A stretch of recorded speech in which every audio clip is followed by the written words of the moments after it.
हरे कृष्णा। आप सभी का हमारे चैनल आध्यात्मिक सागर में बहुत बहुत स्वागत है।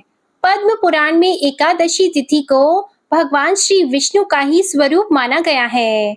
ऐसी मान्यता है कि एकादशी का व्रत रखने वाले भक्तों को फिर कोई पूजा या उपवास करने की आवश्यकता नहीं रह जाती।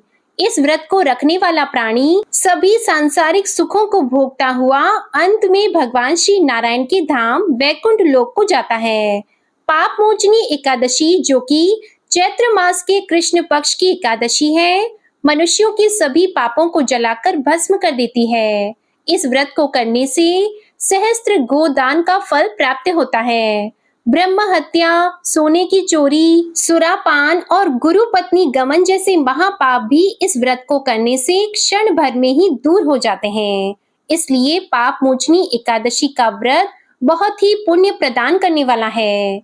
अगर भक्ति पूर्वक निष्ठा के साथ सात्विक रहते हुए पाप मोचनी एकादशी का व्रत किया जाए तो संसार के स्वामी श्री हरि संतुष्ट होकर अपने भक्तों के सभी कष्टों का निवारण करते हैं। बड़े बड़े यज्ञों से भगवान श्री हरि को उतनी संतुष्टि नहीं मिलती जितना एकादशी व्रत रखने से मिलती है।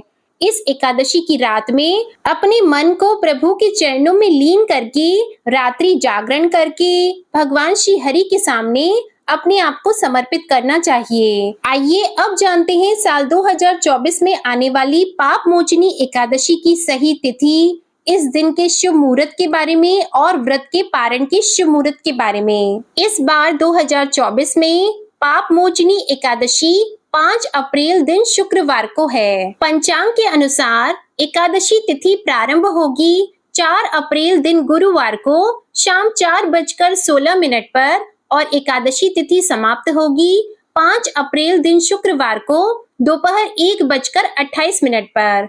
ऐसे में उदया तिथि के आधार पर पाप मोचनी एकादशी का व्रत 5 अप्रैल दिन शुक्रवार को ही रखा जाएगा। द्वादशी तिथि प्रारंभ होगी 5 अप्रैल दिन शुक्रवार को दोपहर 1:28 से और द्वादशी तिथि की समाप्ति होगी 6 अप्रैल दिन शनिवार को सुबह 10:19 पर। इस बार पाप मोचनी एकादशी पर 2 शुभ योग बन रहे हैं। उस दिन साध्य और शुभ योग रहेंगे। साध्य योग प्रातः काल से लेकर सुबह 9:56 तक रहेगा। उसके बाद से शुभ योग प्रारंभ होगा।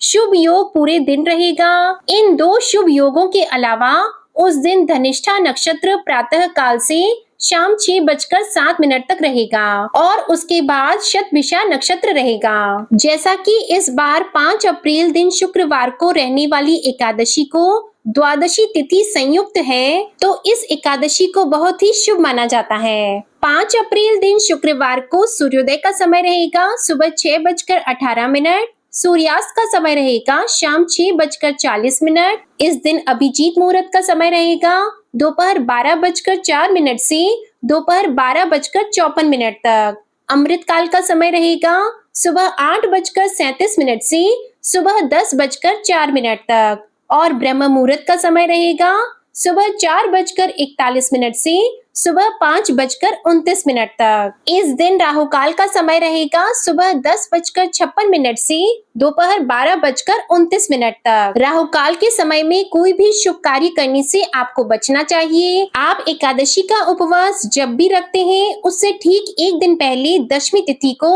नियमों का पालन करते हुए तुलसी पत्र भी आपको तोड़ लेने चाहिए और तुलसी जी में जल भी अर्पित करना चाहिए। व्रत पारण वाले दिन 6 अप्रैल 2024 दिन शनिवार को सूर्योदय का समय रहेगा सुबह 6:17। सूर्यास्त का समय रहेगा शाम 6:40। ब्रह्म मुहूर्त का समय रहेगा सुबह 4:41 से सुबह 5:28 तक और इस दिन राहु काल का समय रहेगा सुबह 9:23 से सुबह 10:56 तक। एकादशी उपवास के दिन तुलसी जी में जल अर्पित नहीं किया जाता है और ना ही तुलसी पत्र तोड़े जाते हैं और भगवान विष्णु जी को भोग में तुलसी जरूर अर्पित की जाती है। इसलिए आप दशमी तिथि को ही हर हाल में तुलसी पत्र तोड़कर रख लें। पाप मोचनी एकादशी व्रत का पारण किया जाएगा 6 अप्रैल दिन शनिवार को सुबह 6:05 से लेकर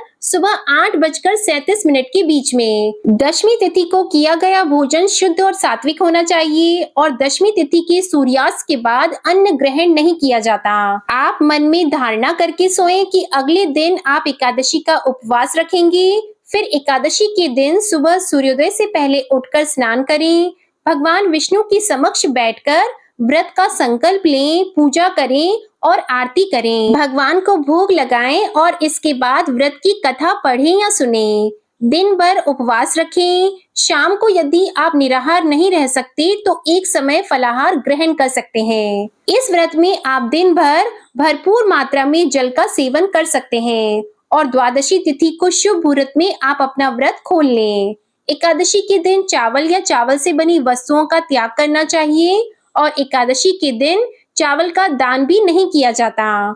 भगवान विष्णु को अक्षत भी अर्पित नहीं किए जाते हैं। उपवास रखने वाले भक्तों के घर में शुद्ध सात्विक भोजन बनना चाहिए। नाखून, बाल इत्यादि नहीं काटने चाहिए और व्रत का पारण करते समय तुलसी दल और जल से व्रत का पारण यानी कि एकादशी का उपवास खोलना चाहिए। इनके अलावा मौसमी फलों के सेवन से या शुद्ध सात्विक भोजन से भी आप व्रत खोल सकते हैं। अगर आप पाप मोचनी एकादशी की व्रत कथा सुनना चाहते हैं तो हमारे चैनल पर आगे आने वाली वीडियो को जरूर देखिएगा।